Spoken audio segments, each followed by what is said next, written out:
All right, chapter 4. So they've left Rivendell, and they've entered the Misty Mountains, and things start to get really hard. The weather turns against them. It's very stormy. They see these massive giants throwing rocks around. It's very dangerous. Um, they end up taking shelter in a cave, which doesn't go very well for them. Some of the things I want to talk about: foreshadowing.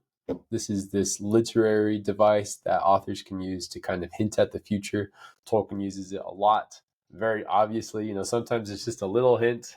In another book, you might just get a little idea of who the bad guy is or what's going to happen. But oftentimes, Tolkien will just straight up say what's going to happen next, essentially. And there's sometimes it can help you to be hopeful about what's going on ahead. But sometimes, very effectively, it kind of brings on a sense of dread. So Tolkien uses that in that way as well.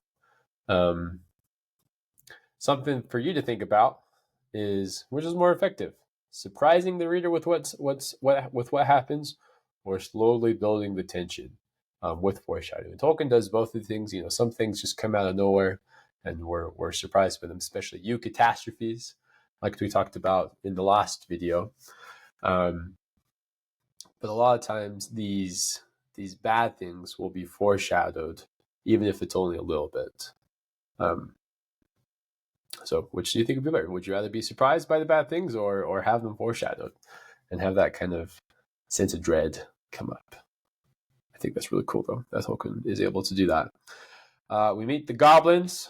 These are like big, well, not the big bad guys, but the main bad guys in this story. And they have a song. Every race on Middle Earth that we've met, it seems like one of the first things they do is sing a song. It happened with the dwarves, happened with the elves. Now we're getting that with the goblins. I want you to notice as you are reading these songs, maybe you could flip back several pages and look at the elf style and then look at the dwarf style. Tolkien was really good at writing in different styles according to whatever race was singing it or writing the poem or the song. So you can notice about the goblins that they're very harsh. There's a lot of onomatopoeia, those words that kind of represent sounds. Staccato. It's very whereas the elves were a little bit more flowing, dwarves to a certain extent as well. Read it out loud to yourself. Read the songs out loud to yourself, if nothing else, and your ear will pick up on the shape of the words and the shape of the song. We learn a lot about the goblins. This is their introduction song. We learn that they're violent. They're into torture. Some not very positive things that we learn about the goblins. Something interesting that I've seen about the goblins is that they're kind of equated with advancement, or especially when it comes to technology. Something about Tolkien didn't realize is he appreciated nature. He liked trees. He wished he'd been born in an earlier time. When in his day, things were becoming much more industrialized. Factories were going up, roads were being built, trees were being cut down to accommodate things like that, and he was not a fan. So I'll read a little bit of his introduction to the goblins. Now, goblins are cruel, wicked, and bad-hearted. They make no beautiful things. It's very important to Tolkien that a race be able to make beautiful things. The elves and the dwarves are especially good at making beautiful things. Goblins are not.